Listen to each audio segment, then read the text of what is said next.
Vamos a dar inicio a la reunión semanal de cirugía de columna del Servicio de Neurocirugía de la Universidad de Antioquia. Bienvenidos. Iniciamos con un caso clínico. Tenemos una paciente de 78 años de edad. Ella consulta porque desde hace algún tiempo no puede caminar. Al interrogar a la paciente y a sus acompañantes nos damos cuenta de que esta persona era completamente independiente para las actividades de su día a día previo a que se presentara este cuadro. En la enfermedad actual encontramos una paciente que tiene una debilidad en los miembros inferiores en los últimos 3 meses. Debido a esta debilidad, la paciente sufre una caída desde su altura y se presenta con una fractura del peroné derecho.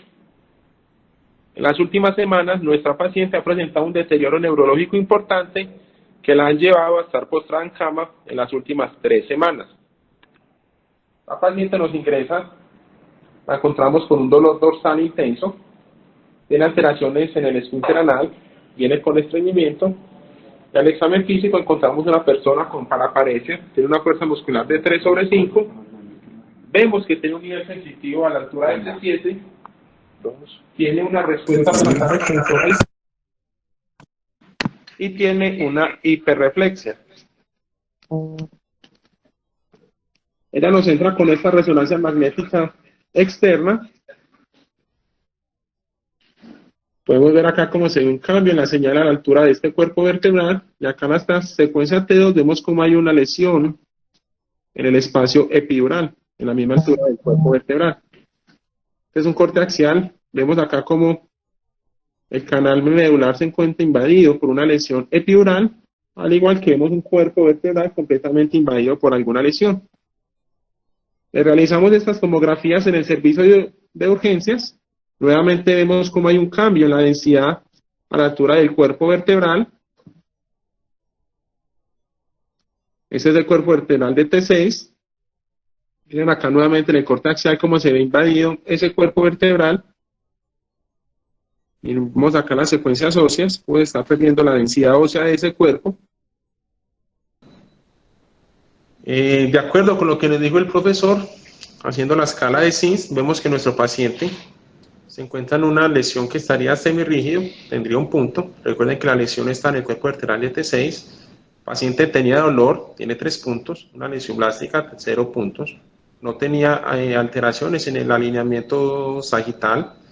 No tenía colapso del cuerpo vertebral, pero sí tenía un compromiso mayor del 50% de este cuerpo. Vamos con un punto y no tenía un compromiso de los arcos posterolaterales. Este paciente nos tiene finalmente un SINS de 6. Y si le hacemos posteriormente la escala oncológica de Enneking, vemos que este paciente tendría un Enneking para un tumor benigno 3. Más adelante en la charla vamos a desarrollar la escala de Enneking. ¿Qué se le hizo a nuestro paciente? Muy bien, nuestro paciente fue llevado a una embolización preoperatoria. En una primera instancia se pensó en hacer la biopsia, pero en el servicio donde se llevó la atención del paciente se ha tenido demoras con la entrega de resultados histopatológicos. Y recordemos que el paciente estaba presentando un deterioro neurológico importante. Entonces al paciente se le hizo una embolización preoperatoria, finalmente se llevó a una cirugía con el fin de descomprimir y toma de material para ser estudiado. Al paciente se le hizo una laminectomía amplia, realmente no se evidenció un sangrado epidural, lo que se encontró fue una masa, una lesión con un tejido tumoral en el espacio epidural. Con la sola laminectomía, el paciente tuvo un sangrado profuso, aproximadamente 800 mililitros de sangre, incluso con la embolización preoperatoria, y finalmente se llevó a una fijación posterolateral. Voy a aclarar que este caso aún no está desarrollado, no se ha terminado el manejo completo de nuestro paciente. Solo se le hizo la cirugía buscando un beneficio neurológico y buscando tener un diagnóstico histopatológico. Tenemos la imagen, se le hizo una laminectomía amplia a nuestro paciente y se llevó a una fijación posterolateral 2 niveles por encima, 2 niveles por debajo. La paciente al momento se encuentra hospitalizada en el servicio donde se le hizo la intervención, presentó mejoría de su fuerza muscular. Muy bien. El día de hoy quiero compartir con ustedes esta charla que me gustó mucho nombrarla así, hemangiomas vertebrales. Verdaderamente son una lesión inofensiva. Cuando hablamos de los hemangiomas, estamos hablando de tumores vertebrales primarios, son lesiones benignas. Generalmente se diagnostican de forma incidental. Se ubica más frecuentemente en la columna dorsal y en la columna lumbar y presentan un compromiso vertebral que puede ir desde el cuerpo vertebral, los pedículos, inclusive los elementos posteriores como la lámina. Aunque son lesiones benignas, pueden producir síntomas. Estos síntomas son más dados por dolor o por la presencia de déficit neurológico, y esto se debe a una expansión de la lesión, bien sea en el cuerpo vertebral, que nos puede predecir una hipertensión en el cuerpo vertebral produciendo dolor, o por una migración al espacio epidural y empiezan a presentar síntomas de mielopatía. El diagnóstico fácilmente se hace con una tomografía o una resonancia magnética. En la tomografía se puede evidenciar el signo de Corduroy, como lo dijo Daniela. En la resonancia se van a ver lesiones hiperintensas en la secuencia T1 y T2 y una alta captación al contraste. Recuerden que son lesiones muy vascularizadas. La discusión más que todo está dado en el manejo. El manejo se puede dar por cirugía. Hay discusión sobre el uso y la utilidad de la embolización preoperatoria, técnicas de aumentación como la vertebroplastia y técnicas mínimamente invasivas como la radioterapia o la radiocirugía. En cuanto a la epidemiología, los hemangiomas vertebrales son el principal tumor benigno primario vertebral. El 28% de todos los hemangiomas óseos afectan la columna y representan el 2% de todos los tumores óseos benignos. La mayoría, por no decir todos, los hemangiomas vertebrales son asintomáticos. Miren que hasta un 99% de estas lesiones no presentan síntomas. Esto es lo que más frecuentemente nos vamos a encontrar en nuestra práctica diaria. La incidencia, anteriormente se decía que era hasta de un 11%. Estos fueron lesiones que se encontraron en necropsias con una predominancia hombre-mujer, un poco más al lado de las mujeres. Miren acá, se presentan 1.3 mujeres por cada hombre que presente las lesiones y son más frecuentes en la cuarta y la quinta década de la vida. Vemos acá en este estudio buscó la epidemiología, la razón de presentación de estas lesiones vertebrales entre pacientes adultos entre 18 y 78 años. ¿Qué encontraron? Bueno, este estudio nos muestra una incidencia un poco más alta, una incidencia de presencia de estas lesiones vertebrales hasta de un 26% y con la siguiente frecuencia. Es más frecuente que afecten una sola vértebra. Miran que más del 70% afectan solo una vértebra, dos vértebras cercanos al 18% y tres vértebras un 10%. ¿Qué concluye este estudio? Muy bien, la incidencia de los hemangiomas vertebrales es un poco más alta que la conocida en la literatura, y entre más vértebras tenga afectadas, es un factor de riesgo para esta presentación, la mayor edad de los pacientes. Muy bien, miren, a mayor edad, mayor frecuencia de los hemangiomas. Miremos acá como el grupo de los 60 años es el grupo que presenta mayor frecuencia de lesiones vertebrales, y miren cómo nuevamente hay una predominancia entre las mujeres sobre los hombres. En cuanto a su distribución, pueden afectar cualquier segmento de la vértebra, de la columna vertebral. El segmento que más se ve afectado es el segmento dorsal, hasta en un 60%, seguido por la columna lumbar, cercano a un 30%.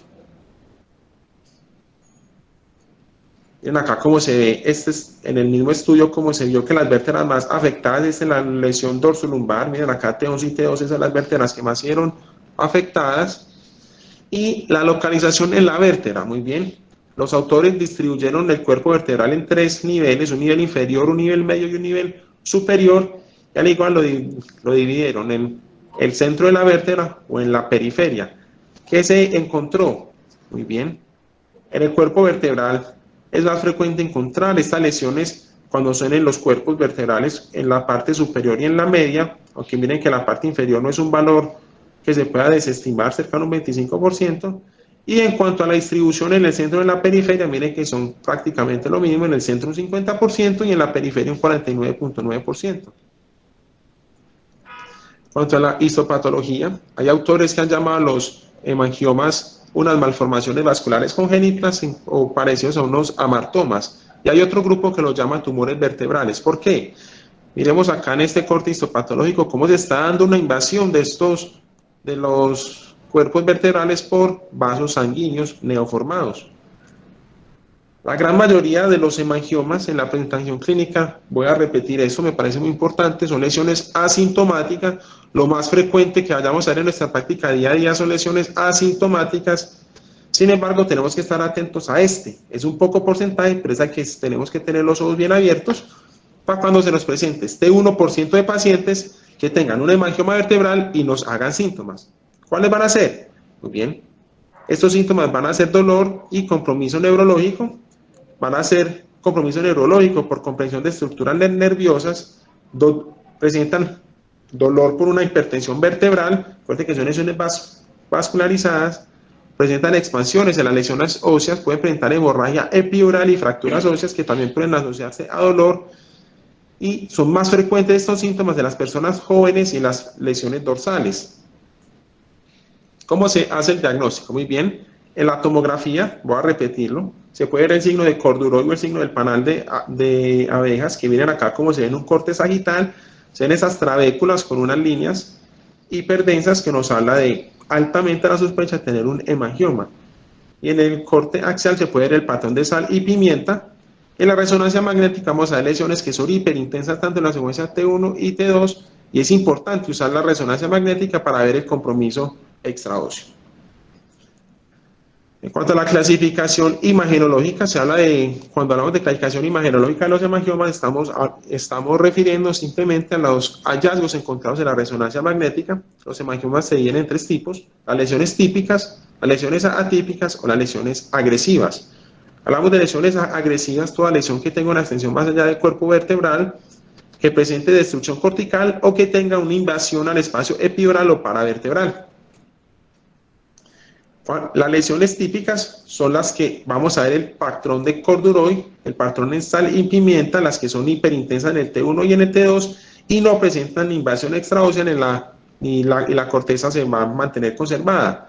Por su parte, los hemangiomas atípicos presentan menor contenido de agua y grasa, por lo cual ese mayor contenido vascular se va a ver de la siguiente forma: como no tienen tanta agua y tanta grasa, no se va a ver hiperintenso en el T1 y en el T2, como tiene el alto contenido vascular, se va a ver aquí este compromiso iso o hipointenso en la resonancia magnética, y al uso de medio de contraste puede tener una captación variable.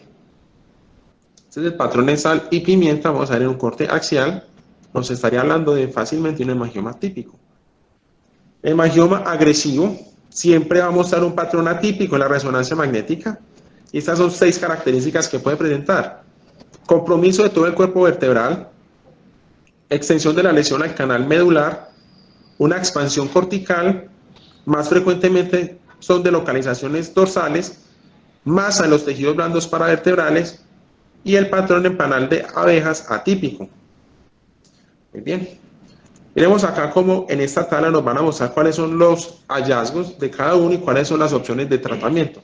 El hemangioma típico es ese que se presenta en un 99% de las personas, generalmente es asintomático, y si tenemos estos patrones, patrón de corduroide, la hiperintensidad en la secuencia T1 y T2, no se requiere tratamiento, o en caso de que presenten dolor, fácilmente dado por una hipertensión vertebral, se les puede dar manejo médico con analgésicos. Las lesiones atípicas son esas que tienen mayor contenido vascular, tienen menor concentración de agua y grasa, se van a ver iso o hipointensas en las secuencias de resonancia magnética. Se les debe solicitar el TAC buscando el signo de corduroide, y se maneja de la misma forma que los hemangiomas típicos. Si presentan dolor, le vamos a dar terapia médica. Y los hemangiomas agresivos, que son la gran mayoría de ese 1% que nos van a hacer síntomas, miren acá cómo no presentan estos patrones que ya hemos hablado de la tomografía y la resonancia magnética, y aquí es donde vamos a centrarnos a hablar de las opciones de manejo, que acá nos están diciendo que puede ser desde cirugía, hacer técnicas de aumentación o implementar cirugías con o sin radioterapia. El tratamiento El tratamiento de los hemangiomas vertebrales va a estar indicado cuando hay dolor o hay déficit neurológico. Existen diferentes modalidades de tratamiento. Existen las técnicas percutáneas, vertebroplasia, la inyección de etanol, la radioterapia o la radiocirugía o las técnicas quirúrgicas. Miremos acá en esta revisión como los estudios que nos van a hablar de cirugía son muy pocos y miren el estudio que nos presenta mayor número de pacientes son 68 y miren que la mayoría son pocos pacientes. Recuerden que son lesiones muy extrañas que presentan síntomas máximo hasta en el 1% de los casos. Empecemos con la biopsia. ¿Cuándo está indicado hacer una biopsia en este tipo de lesiones? Muy bien, recordemos que los tumores primarios vertebrales, las guías nos hablan de que todo tumor primario vertebral debe ser llevado a una biopsia antes de ser llevado a cirugía, con lo cual se dice que la biopsia es mandatoria en todos los tipos de tumores vertebrales. ¿Qué sucede? Estas lesiones benignas, como los hemangiomas, que son lesiones latentes, que tienen un crecimiento lento, poseen unas características que son clásicas en la imagen. Es decir, presentarse un hemangioma con las características clásicas en la imagen, en la tomografía o en la resonancia, uno pudiera pensar de que no es necesario hacer la biopsia. Entonces, ¿qué paciente realmente no estaría recomendado hacer la biopsia? Muy bien, los pacientes que tengan una lesión típica de hemangioma en la imagen o el paciente que aún con la lesión típica del hemangioma en la imagen presente un deterioro neurológico. Ahí prima una descompresión. Pero hay unos métodos alternativos como es la biopsia por congelación, donde el cirujano toma la biopsia, se envía a un patólogo con experiencia y el patólogo con experiencia nos puede dar un resultado adelantado, un resultado preliminar de qué tipo de lesión. ¿Cuál es el riesgo de llevar a un paciente que tenga una lesión vertebral sugestiva de hemangiomas, pero que la imagen en las secuencias de resonancia o la tomografía no nos quede claro si verdaderamente es un hemangioma o una cirugía sin biopsia? Es el caso de que la primera cirugía siempre es la mejor opción de tratamiento para los tumores primarios vertebrales, por lo cual si nos estamos enfrentando a una lesión que aunque nosotros pensamos que es un hemangioma, le hacemos una cirugía incorrecta y posteriormente nos sale la biopsia que no era un hemangioma, estaríamos disminuyendo las posibilidades de curación de nuestro paciente. En la biopsia, el doctor Enekin, un ortopedista, en los años 80 nos va a hablar del estadio oncológico. Él creó una escala que nos permite clasificar el componente biológico de los tumores musculoesqueléticos. Esta escala de Enekin ha sido aplicada a las diferentes lesiones vertebrales, y nos van a clasificar a los tumores benignos en 3 estadios, S1, S2 y S3, a los tumores malignos localizados en 4 estadios, 1A, 1B, 2B, 2A y 2B. Hay otras clasificaciones para lesiones metastásicas, pero se escapa de la revisión del tema. Muy bien. Cuando hablamos de las lesiones benignas, son 3 estadios, lo repito, 1, 2 y 3. Cuando hablamos del estadio S1, estamos hablando de lesiones que son asintomáticas, son lesiones latentes, presentan cápsula definida, no presentan crecimiento, su crecimiento se hace de forma lenta. Las lesiones benignas en estadio 2 presentan síntomas leves, generalmente dolor, presentan una cápsula delgada, tienen un crecimiento lento y tienen un tejido reactivo perivascular, que en este gráfico sería esa lesión con esa línea roja que se presenta alrededor de la cápsula. Este tejido reactivo pericapsular nos está hablando de crecimiento lento de la lesión. Y las lesiones benignas que nos habla de en clasificación 3 son lesiones que presentan un crecimiento rápido, presentan una cápsula delgada, presentan invasión al tejido epidural y nuevamente tienen un tejido reactivo pericapsular. Por su parte, las lesiones malignas, 1A y 1B, son lesiones malignas de bajo grado, y las lesiones 2A y 2B son lesiones malignas de alto grado.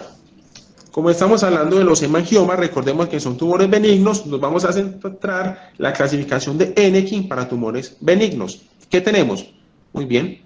Los hemangiomas típicos son lesiones benignas en un estadio 1, presentan cápsula definida, son lesiones latentes que no crecen o que tienen un crecimiento lento.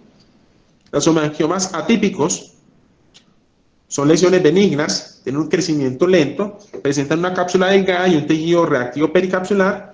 Y los hemangiomas agresivos son lesiones benignas que tienen un crecimiento rápido, tienen invasión epidural y a los tejidos paravertebrales. Bueno, el tratamiento, vamos a ver, este estudio nos va a analizar el tratamiento de 10 pacientes que presentan hemangiomas agresivos, que acá, miren, como está diciendo, están en una escala Anakin benigna grado 3. A todos estos pacientes se les hizo una embolización preoperatoria, se presentaron pérdidas sanguíneas, una media de 2.1 litros, aún con la embolización preoperatoria. A todos los pacientes se les hizo cirugía en bloque, se hizo vertebrectomía. Un 40% se les hizo una vertebrectomía, una vía combinada, una vía posterior y una vía anterior, y un 60% se les hizo una vertebrectomía en un solo tiempo por una vía posterior. El seguimiento fue a 2.5 años y encontraron que los pacientes con hemangiomas agresivos, recordemos Anakin grado 3, que se les hizo una vertebrectomía, no presentaron recaídas y no presentaron necesidad de radioterapia adyuvantes. ¿Qué duda nos deja este estudio? Bueno, las vertebrectomías son cirugías que tienen que ser hechas por un cirujano experimentado. Son cirugías que pueden ser muy mórbidas para el paciente y recuerden la pérdida sanguínea tan masiva que tuvieron los casos. Este otro estudio nos va a hablar, nos va a centrar en cuál es la recurrencia local después de ser llevado a diferentes métodos de cirugía y cuáles son las morbilidades asociadas a esas técnicas quirúrgicas. Este es el estudio más grande, en el estudio de técnicas quirúrgicas en hemangiomas. Miren que nos tiene una muestra de 68 pacientes. Muy bien. Este estudio fue abogado por la AOSPAIN. La AOSPAIN buscó centros de excelencia en manejo de centros de excelencia con manejo de tumores vertebrales. Dieron el nombre de centros de excelencia a todo centro que operara más de 10 casos año de tumores vertebrales primarios alrededor del mundo. ¿Qué se hizo? Muy bien, los cirujanos de estos centros clasificaron las lesiones que van a ser llevadas a cirugía según la escala de Anakin y utilizaron esta otra escala, la escala de Boriani, para tomar la decisión quirúrgica. La escala de Boriani nos se va a clasificar o nos va a servir para estas 4 cosas. Primero, nos va a identificar un corredor seguro para la vía de abordaje quirúrgico, que nos logre una adecuada resección tumoral, que nos respete la médula y que no nos comprometa los márgenes de resección tumoral. Esto nos va a dividir la médula en 12 segmentos, 12 triangulitos como de pizza, al contrario las manecillas del reloj, y nos va a hablar estas letras ABCD según el compromiso, bien sea solo del cuerpo, solo de la cortical, del espacio epidural o lesiones que comprometan la médula.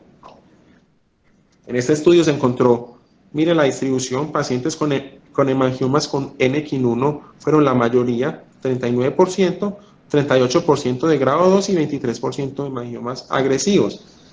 ¿Qué se mostró? La recurrencia a un seguimiento cercano a 4 años fue solo de un 3%, solo 2 pacientes presentaron recurrencia. Y miren, acá les pongo los 2 pacientes que presentaron recurrencia.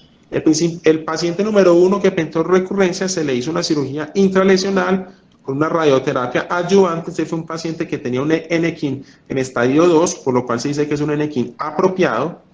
Y el paciente número 2 se le hizo una cirugía en bloque sin radioterapia con un Anakin grado 3, o sea, un Anakin inapropiado porque no se le dio manejo adyuvante. Este estudio nos va a plantear otra opción de tratamiento, ya la vamos a empezar a mencionar, que es la radioterapia. Muy bien. ¿Por qué nos están hablando de radioterapia? El principio de estos estudios van a ser que los hemangiomas son lesiones radiosensibles y ahora vamos a empezar a ver verdaderamente cuál es la utilidad del manejo con esta nueva modalidad de tratamiento para estas lesiones vertebrales. Este estudio nos va a ver el papel que tiene la radioterapia como terapia de primera línea en el manejo de los hemangiomas vertebrales. ¿Qué se hizo? Se estudiaron 20 pacientes, tenían hemangiomas agresivos Anakin estadio 3, se les dio radioterapia como primera línea de tratamiento. ¿Cuáles fueron los criterios de inclusión? Muy bien. Pacientes con hemangiomas agresivos que tuvieran fuerza muscular mayor de 3, es decir, 4 o 5, se les brindaba radioterapia como primera línea de tratamiento. Si por algún motivo estos pacientes con hemangiomas agresivos presentaban fuerza muscular menor de 3, se les brindaba como primera línea cirugía. ¿Qué se les va a hacer a los pacientes? Muy bien. A los pacientes se les dio un máximo de 45 grays de dosis de radiación y se les hizo un seguimiento en el tiempo. Si durante este seguimiento el paciente presentaba un deterioro neurológico, se llevaba a cirugía. Si el paciente no presentaba una mejoría de sus síntomas neurológicos a los 2 meses de estar en radioterapia, también se llevaban a cirugía. ¿Qué encontraron? Muy bien, ellos nos van a hablar un factor importante que va a ser el grado de compresión medular. Miren que es similar a lo que se habla cuando hablamos de canal medular. Miren acá cómo se va a ver la diferencia entre que nos está comprimiendo el canal. En este espacio sería la letra A, y la anchura del canal vertebral, que sería el espacio B. ¿Qué encontraron? Muy bien. De estos 20 pacientes, 13 pacientes cumplieron con su monoterapia solo con radioterapia, y 7 pacientes tuvieron o necesitaron una cirugía después de la radioterapia. ¿Qué encontraron? Muy bien. Cuando la compresión medular era menor de un 30%, o sea, esto, los pacientes respondieron muy bien a la radioterapia como manejo de primera línea. Además, los pacientes que esta compresión era tejido tumoral respondieron mejor a la radioterapia. ¿Por qué? Esos 7 pacientes que necesitaron cirugía se encontró que tenían una compresión medular que era mayor a un 50%. Y además, esta compresión medular era por hueso, bien sea dado por fracturas, y no por un contenido tumoral. Hay que recalcar, en la conclusión del estudio nos dicen, aunque los pacientes que recibieron terapia de primera línea con radiación mejoraron, esta mejoría presentó efectos terapéuticos tardíos, diferente a la cirugía. Generalmente, los efectos de esta radioterapia se presentaron al primer o al segundo año, similar a los efectos de la radioterapia en el manejo de las malformaciones arteriovenosas. Acá nos van a hablar del seguimiento. Estos son 10 pacientes que se les va a dar seguimiento verdadero al uso de la radioterapia. ¿Qué nos van a concluir? Muy bien. Cuando tenemos pacientes que tengan hemangiomas agresivos, NKIN3, vamos a ver que la verdadera opción de tratamiento, la que más se ha estudiado, es la cirugía. Sin embargo, si vemos que estos pacientes tienen riesgos altos de deterioro neurológico o de morbilidades con el tratamiento quirúrgico, la opción de darles manejo con radioterapia es una opción válida.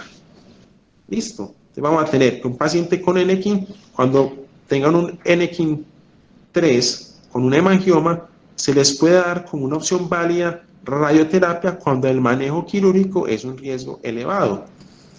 Miren acá cómo estos pacientes, solo uno presentó recaída. Ven acá las mismas dosis de radiación, máximo de 47 grays. La otra opción que les voy a hablar es unas técnicas mínimamente invasivas como son la vertebroplastia. Se ha estudiado más que todo para el manejo del dolor en este tipo de lesiones. Se está buscando la reconstrucción vertebral, pero cuando hablamos de hemangiomas agresivos, tienen un riesgo de fístula del material si hay compromiso grave de la estructura vertebral. No se recomienda en lesiones agresivas porque recordemos que las lesiones agresivas tienen la característica de tener extensión epidural, por lo cual está el riesgo de que si usted le implanta cemento óseo a estos pacientes, este segmento puede migrar hacia el espacio epidural y comprometer el canal. Por último, vamos a hablar de la utilidad de la embolización preoperatoria. Se habla de que los hemangiomas son lesiones altamente vascularizadas. El riesgo alto es de presentar un sangrado masivo en la cirugía. En el año de 1951, la mortalidad de los hemangiomas en cirugía era hasta de un 25%. Esto era dado porque presentaban un sangrado masivo. Este estudio se hizo en China. Miren, buscó pacientes y se les hizo pacientes con hemangiomas que iban a ser llevados a cirugía. A un grupo se le brindó embolización preoperatoria y al otro grupo se llevó a cirugía sin embolización. Miren la diferencia significativa en el sangrado. Los pacientes que se llevaron a embolización presentaron un sangrado de 980 mililitros y los que no se llevaron a embolización se llevaron de 1629 mililitros. Miren acá el tipo de cirugía que se les hizo a los pacientes. Se les hizo una resección en bloque y se les hizo una reconstrucción con cilindros. Este estudio, miren este metaanálisis, cómo nos va a mezclar estos diferentes estudios, y nuevamente como nos va a decir, los pacientes que se llevaron a embolización presentaron una media de sangrado de 980 mililitros, en comparación con los que no se llevaron a embolización. Miren que sangran casi el doble esos pacientes. Okay. Como conclusiones, tenemos que los hemangiomas vertebrales son el principal tumor benigno primario de la columna. El 99% de las veces son lesiones asintomáticas. Esto es lo que más vamos a ver en nuestra práctica diaria. Esté alerta, ojo, esté alerta a ese 1% que nos van a hacer síntomas. Clasifíquelo. Se está enfrentando a un hemangioma típico, a un hemangioma atípico o un hemangioma agresivo. Utilice la escala de Enneking, conozca la escala de Boriani, busque su corredor seguro. Finalmente, haga un esquema de manejo. Les comparto un esquema que realicé con el resumen de la charla. Si tenemos un paciente que presenta un hemangioma sintomático, vamos a dividir sus síntomas si presenta dolor o si presenta mielopatía. Si presenta dolor, clasifiquémoslo. Estamos ante un hemangioma atípico o un hemangioma agresivo. Empiece con terapia médica, si es un hemangioma atípico. Si es un hemangioma agresivo, puede iniciar terapia médica y técnicas de aumentación. Acá pongo el asterisco. Recuerden el riesgo de utilizar vertebroplasia en el manejo de los hemangiomas agresivos por el compromiso epidural. Si por su lado los síntomas de su paciente son mielopatía, ¿qué grado de fuerza muscular tiene? ¿Qué compromiso tiene? Tiene un compromiso grave, tiene una fuerza de 3 o menos, llévelo a cirugía. Si tiene una fuerza no tan comprometida, inicie con radioterapia. Hágale controles, siga a su paciente. Si no presenta mejoría, puede ser llevado a cirugía. ¿Cuál es la mejor tipo de cirugía? La cirugía que el cirujano esté en capacidad de hacer. Conozca las técnicas de resección en bloque para llevar a un mayor grado de cura de su paciente. Bueno, esto era lo que les tenía el día de hoy. Espero les haya gustado. Escucho comentarios y preguntas. Muchas gracias. Sí. Participar. Bueno, listo. ¿Algún comentario de los participantes? No, tal vez quería participar. Yo tengo unos comentarios. Hola. Bueno, buenos días para todos. El primer comentario que tengo es que me parece muy buena la revisión, Felipe. Excelente revisión, muy amplia. Tienes unos artículos ahí muy interesantes. Aunque debemos recordar que en este tipo de patologías, pues la experiencia como tal o el número de casos no es mucho. Entonces, las series que uno ve publicadas son de pocos casos y digamos que cada centro o cada persona enfrenta el caso y trata de resolverlo de la mejor manera, apoyado en la literatura, pero resolviéndolo de la mejor manera. El primer comentario que tengo es que estas lesiones, cuando uno ya tiene un caso de un hemangioma agresivo, ya como que modera un poco más su lenguaje cuando tiene pacientes en el consultorio con hemangiomas grandes incidentales, que normalmente toda la vida hemos clasificado como lesiones pues, benignas, y uno le dice al paciente que tranquilo, eso es como un lunar en la columna. Pues resulta que como usted mismo insistió, hay un porcentaje de pacientes que evolucionan luego hacia algún tipo de empeoramiento, y entonces podría uno siempre dejar esa ventanita abierta a decirle a sus pacientes en el consultorio que ocasionalmente estas lesiones pudieran cambiar su patrón y pudieran volverse mucho más agresivas. A ese respecto tengo una pregunta para el auditorio, y es: ¿cuándo consideran en la consulta hacerle seguimiento imagenológico a estos pacientes? ¿En qué casos, en qué tipo de hemangiomas o en qué tipo de pacientes? El segundo comentario que tengo es que definitivamente ojalá uno pudiera manejar todos estos pacientes con una biopsia a bordo. Me parece que la biopsia, cuando uno revisa el tema o asiste a una conferencia, siempre se insiste en tener un resultado de patología para iniciar un manejo. Estoy de acuerdo con el doctor Rivera de que si la lesión es muy típica y teniendo en cuenta lo que puede ser el sangrado, la biopsia la puede uno digamos, dejar de hacer y darle manejo como básicamente esperando que el resultado de patología coincida con la lectura radiológica. El paciente tiene una imagen un poquito fea en el cadolinio, entonces la envía a Daniela, no sé si Daniela de pronto la pudiera compartir, pero es una imagen como fea que le queda a uno algo de inquietud con respecto al diagnóstico etiológico de la enfermedad. El tercer comentario que quiero hacer, yo diría que no es a Felipe, sino hay una imagen que es la contrastada, como el estilo contrastado, que se ve bastante fea, se ve como 3 vértebras involucradas, se ve como una lesión prevertebral y eso lo deja uno como aburrido. Aunque la imagen tomográfica, el patrón tomográfico, sigue siendo muy de hemangioma. El tercer y último comentario es que la embolización con partículas no solamente es un coadyuvante de la cirugía, puede ser en sí una forma de tratamiento. O sea, yo he visto varios reportes, varios artículos donde se promueve que la embolización puede ser una forma de tratamiento de estas lesiones. Este caso no está resuelto, estamos esperando la biopsia y digamos, para mí que estuve pues en la cirugía y que de alguna manera le he hecho seguimiento pues al caso, les puedo decir que lo que pasa con esta paciente de alguna manera revalida todo lo que acaba de mencionar Felipe. Son pacientes que se le puede pasar a uno por la cabeza hacer una vertebrectomía desde atrás, pero creo que uno debe sacar esa idea de la cabeza porque el sangrado de los pacientes, la dificultad técnica y lo que puede ocurrir con un paciente de estos puede ser desastroso. Yo creo que si uno va a considerar la resección completa de la lesión, me parece a mí que sigue habiendo espacio ahí para una doble vía, ¿cierto? Hacer un primer tiempo, luego hacer una vertebrectomía vía anterior, donde uno tiene más control del sangrado. Muchas gracias. Gracias, profesor. ¿Algún comentario adicional en cuanto a la biopsia preoperatoria? ¿Aló? ¿Me escucha? Sí. No.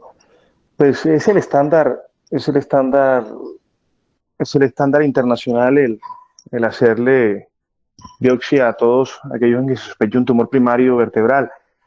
Pero como dice Carlos, algunas veces, tanto Rivera como Ruiz, algunas veces la imagen es tan típica que de pronto se puede evitar hacerla o tomar decisiones sin tener un resultado de patología obtenido con aguja ahí. Pero si nos vamos a lo académico, Gustavo, siempre el estándar es hacer una biopsia en este tipo de lesiones primarias. Quisiera preguntarle, no sé si ya se me fue por ahí que los vi entre los espectadores, a Hernán Barrientos, y es un placer tenerlo por aquí, porque Felipe no mencionó nada del uso de la radiocirugía en este tipo de lesiones. Quisiera oír la experiencia de Hernán en este tipo de lesiones con radiocirugía, no con radioterapia, sino con radiocirugía, que es un procedimiento completamente distinto. Pero no sé si aún esté dentro de los asistentes o si ya se desconectó. Sí, ahí está, no sé, Hernán. Sí, profe, por acá estoy. Es correcto. Qué placer oírte, Hernán. Profe, gusto. Contanos Profe, qué experiencia tenés o qué opinas del uso de radiocirugía en este tipo de pacientes. La radiocirugía, digamos, espinal es un procedimiento, es una forma terapéutica más bien reciente.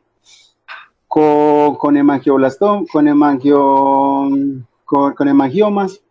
la experiencia que yo tengo es cero. Yo nunca he tratado a un paciente con hemangioma espinal, pero sí hay reportes en la literatura en el cual muestran una muy buena respuesta con una dosis alta de radiación para disminuir su tamaño, teniendo en cuenta que como es una lesión vascular, las lesiones vasculares responden bien a una dosis mayor de 8 grays. O sea, es decir, cuando uno es capaz de darle a una lesión más de 8 a 10 grays por fracción, el componente vascular de la radiocirugía tiene un factor pues muy importante. Entonces yo no he tenido experiencia en lo que llevo, porque eso realmente me parece muy raro.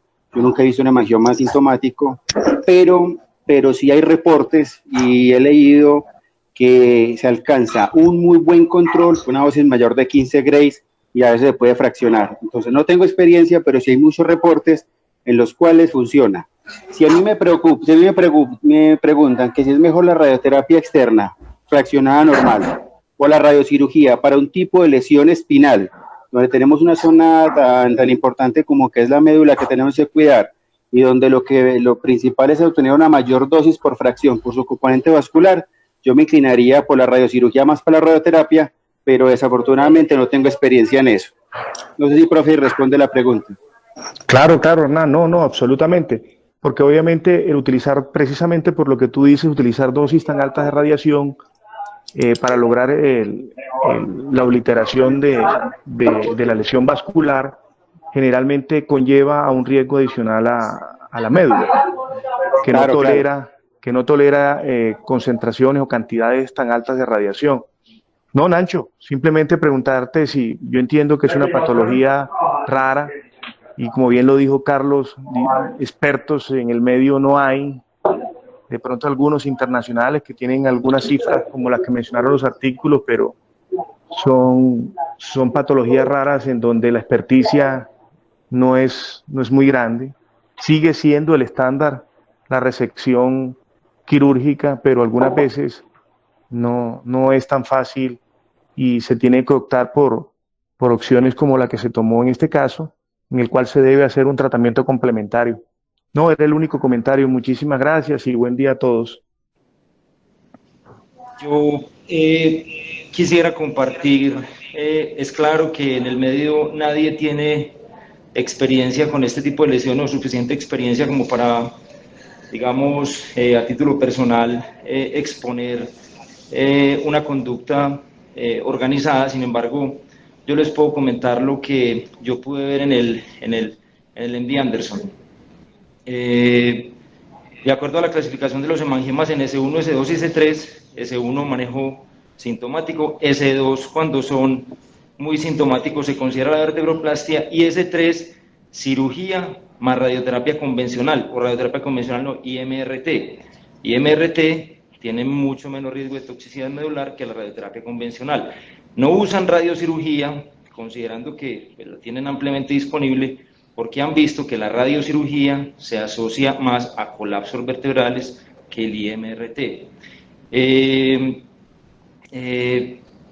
En la evolución de los estudios disponibles que hay de radioterapia, se ha visto cómo definitivamente la radioterapia no genera remodelación ósea. Es más, hay estudios de seguimientos a varios años, más de 4 años, que demuestran que prácticamente el hemangioma no cambia en su estructura, o la estructura ósea del cuerpo vertebral no cambia. Mejora el tejido blando epidural, pero la estructura ósea sigue igual. En Stanford, creo que fue Gersten, publicó recientemente 5 casos de radiocirugía y describieron cómo algunos pacientes tenían deterioro de la estructura vertebral. Entonces, sí, definitivamente es un tema que para nosotros sigue siendo un poco exótico, o sigue siendo muy exótico. Aparentemente la radioterapia surge recientemente como uno de los tratamientos de elección y con menos riesgo de recidiva tanto de los síntomas como de la compresión neurológica o los problemas estructurales relacionados con la destrucción ósea. Y la cirugía, obviamente, pues también hay que tenerla en cuenta, especialmente en los pacientes que tienen algún tipo de compromiso neurológico. A mí me llama mucho la atención la imagen que estamos viendo ahí en la pantalla, y es que si ustedes ven, esa paciente tiene algo de tejido blando en el canal, pero también tiene remodelación ósea en el canal. Por lo tanto, con la radioterapia es probable que la compresión no mejore completamente. Entonces, estos son los casos en los que, además de radioterapia e instrumentación en el momento en que esté indicado porque tengan un SINS inestable, se debe hacer una vertebrectomía parcial para tratar de resecar la parte posterior de el tercio posterior de la vértebra, que no va a mejorar con radioterapia.